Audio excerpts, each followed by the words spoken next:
Die veld van risikobestuur het mettertyd aansienlik ontwikkel en aangepas by nuwe tipes risiko's en metodologieë. Begrip van hierdie ontwikkeling bied insig in huidige praktyke en tendense.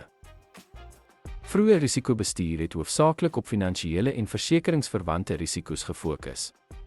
Die omvang het uitgebrei om operasionele risiko's in te sluit na mate besighede meer komplekse uitdagings in die gesig gestaar het.